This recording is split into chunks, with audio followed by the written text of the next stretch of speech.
Hello and welcome. This is Physics Integrated Classes, first class to be precise, Dronacharya Academy. My name is Shomik and in this session together we are going to learn physics. Okay, so before starting I would just like to take this moment and say that around us or pandemic time is going on, so lots of people have already left us. So let's just pray for their ultimate salvation. Be safe and be thankful that we are doing, just we are hanging in there. So yeah, that was what I wanted to say. Now with that, let's jump into our introductory class. Now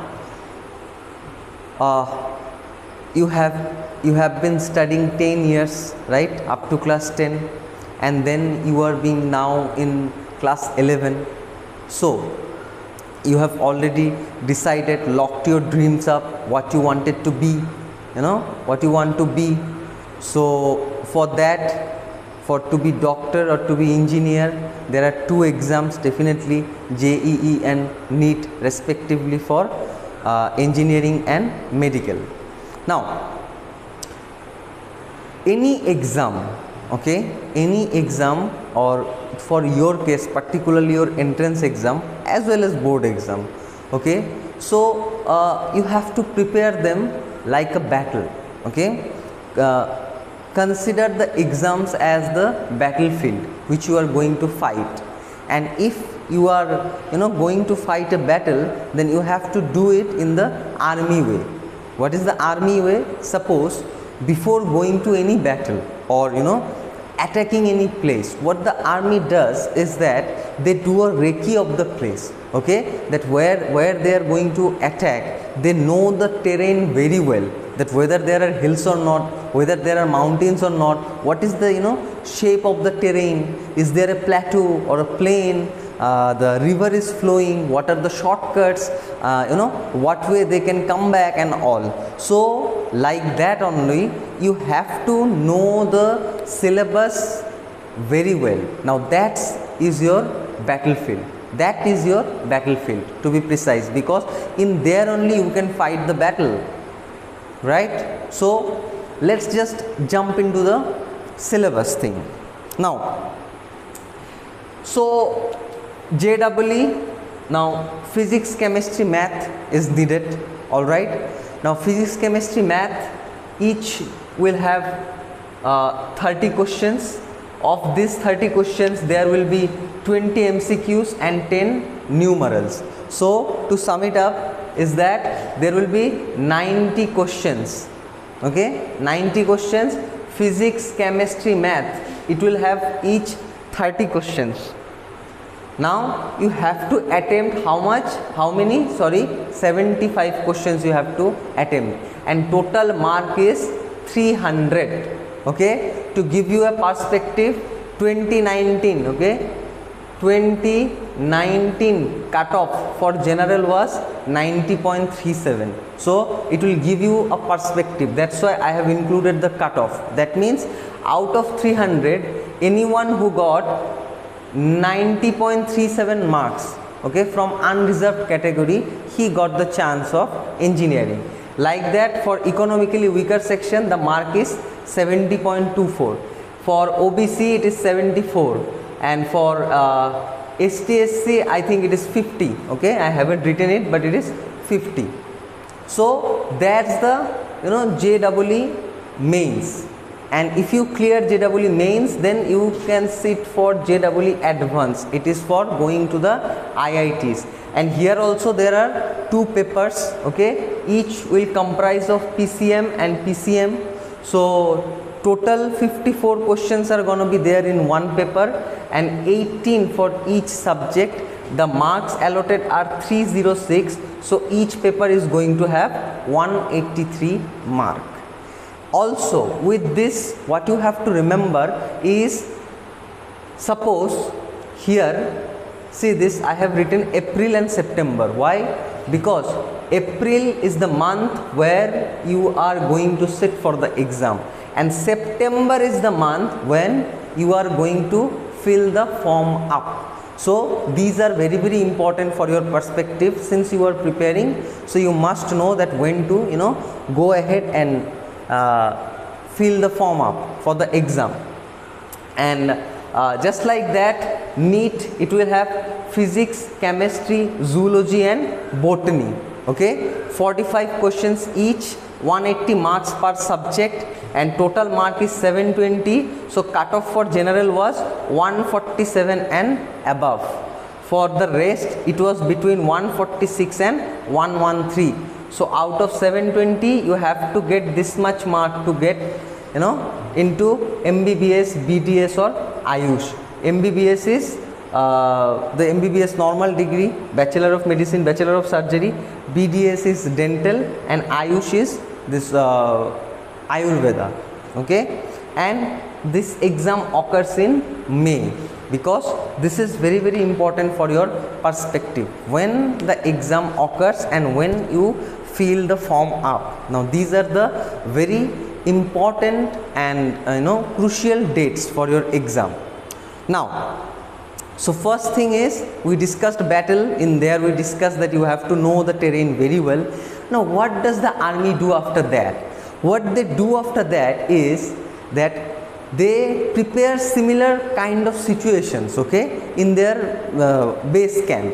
And what they do is they do drills. That means they practice how they are going to, attack and go, because so that the soldiers who are actually going to go and fight it out, so that they know the terrain very well, they get familiar with the environment. Okay, so here is the river, so I have to take that way, and like that, all of this thing.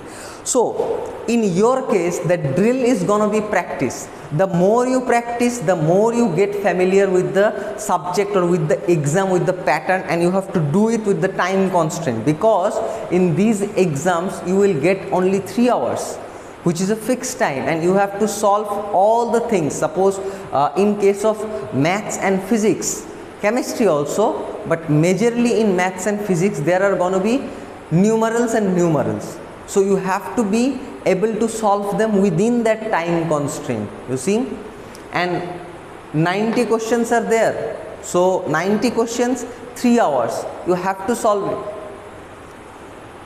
Okay, now the drill part, okay, the drill part of the army also applies to you guys also. That means you have to prepare, you have to practice. Okay, first know the terrain, second is you have to practice, you have to make deals with it. Okay, drills, sorry, you have to make drills so that you get familiar with the concepts. And here also we will take tests, okay, then you can evaluate yourself also, that how much you are prepared, okay, how far you can go.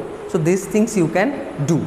Now this was about the exams, that is JEE and NEET. This is about the exam. Now let's come to our subject. Our subject is physics. So in your class 10th, you have got one single book of science which included which included physics, chemistry, biology, that is zoology and botany. So it included all or everything. But here you are going to get separately physics, separately chemistry, separately biology, to be precise zoology and botany. Now physics, what is physics? First question arises, since we are going to study this subject, so we must know what does physics mean. What physics means is, it is also called the philosophy of nature. Okay, why it is called the philosophy of nature? Because the perspective of physics is to know that why things happen, how things happen, right? Suppose you have to know the logic behind the, say, expansion of the universe or the vibration of an electron. So both of these are what? Natural phenomena. But what physics deals in is that we want to know that why it is happening, right? Suppose an apple falls from the tree, what Newton thought? Why it is falling on the tree? That why part, in why part only the philosophy is hidden, right? So you have to know the philosophy of the nature. That's what physics is. suppose you have thrown a stone.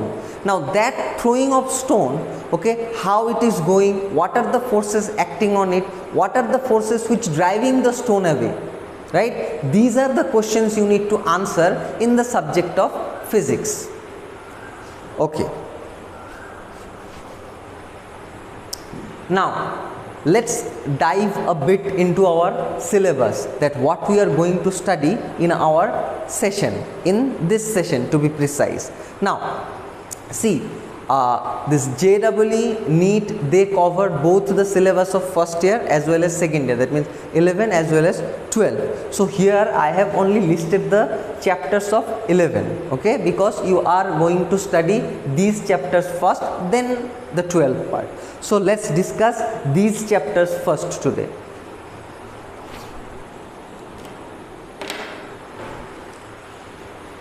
All right, so our first chapter is physical world. So this is basically an introductory chapter. So what you are going to get are this rounding off or dimensions, such things, okay. The second one is units and measurement. So the name is very evident that what you are going to study in this chapter, you are going to study units and measurements. So these two chapters, okay, what you are going to study basically is that, suppose let's say dimension, okay. What is dimension? Suppose if we go to a grocery store, okay, and if we need sugar, so what we will say, that give us 1 kilogram of sugar. We will not say that give us or give me 1 liter of sugar. Why? Because this liter and what, kilogram, okay, are what, are the units, okay, signifying what, signifying two things.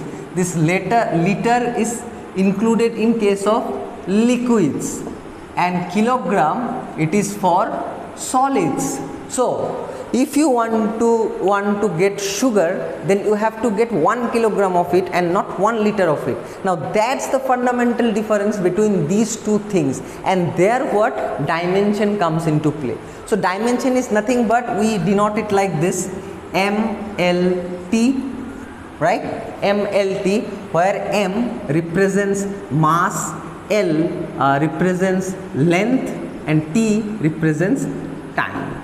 So like this, suppose for sugar, if we only consider kilogram, the dimension of kilogram is gonna be, because only mass, right? So M1, L0, T0, we denote it like this. So this is the concept of dimension, which we are going to do in details in these chapters. Now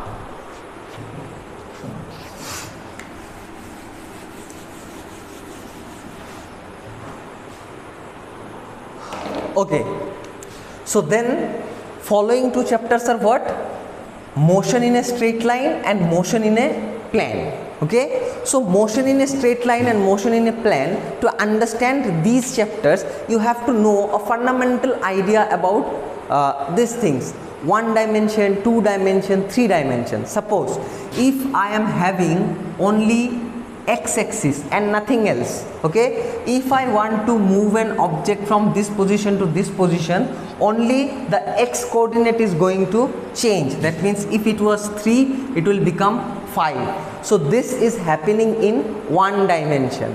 So if I add one more dimension, that is y, so now if one thing moves from here to here, it will have 2 coordinates, one is x, one is y. So I am naming it x1 y1 and x2 y2. Alright, so this is the fundamental difference between these two chapters, that motion in a straight line, it deals with 1 dimension, that what happens when one object is traveling in 1 dimension, okay, and motion in a plane, it deals with plane, that means 2 dimension, x as well as y. So in these chapters you are going to get elaborated concepts about velocity, acceleration, displacement, instantaneous velocity, average acceleration, and all of these things you are going to get in these chapters, okay. Now these two chapters are followed by So this one done, done, done, done. Now laws of motion.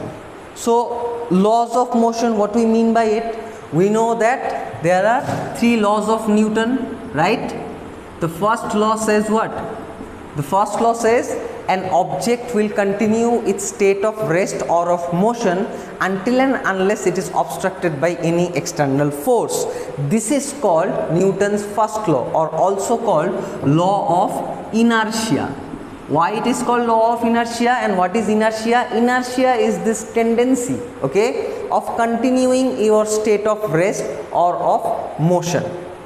Suppose when you are in a bus, okay, and when the bus starts suddenly or brakes, then what happens? If it starts suddenly, then you move backwards, and if it brakes, then you move forward. Why? Because of this inertia, because your body is tending to continue its state of rest, okay, but the bus suddenly moves, so because of inertia you move backwards. So that's the first law. What is the second law of Newton say? The second law says that the force, okay, the force is directly proportional to the rate of change of momentum, right? What it says? That the force, okay, is equal to rate of change of momentum. So mv minus mu divided by t. So I can take m common, so v minus u by t, it will give us a, and hence we get the formula F equal to ma. I am sure you have got this earlier. So this is what Newton's second law is. And obviously we know Newton's third law, which says that every action has an opposite and equal reaction. So in this chapter, laws of motion, we are going to study these in depth. All right. Now the next chapter is work, energy and power. So what does work means?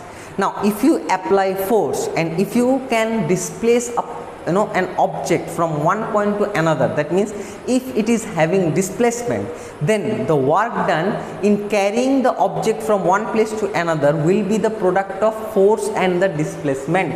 That means if you consider work done, it is equivalent to force multiplied by the distance.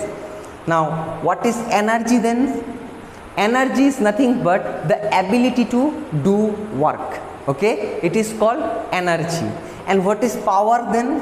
Now power is the rate of dissipating energy, or the rate at which you are, what I can say, the rate at which you are dissipating. That means you are what to say, okay, the way you are losing energy, because you are doing some work, no, so you will lose energy. Now the rate of losing energy or the rate of expending energy is called what?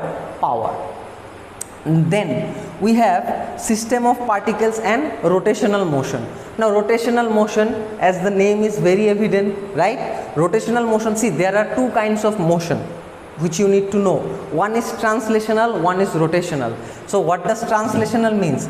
Suppose I am having here, okay, a path. Now an object moves from here to here. So there is a translation of this object from this point to this point. So this is called translational motion. And what is rotational motion then? Suppose if any object is moving in a circle, then it is called what? Rotational motion. Okay. Then there is gravitation. So gravitation, as we all know, what is gravitation? It is the, everything in this universe attracts every other thing.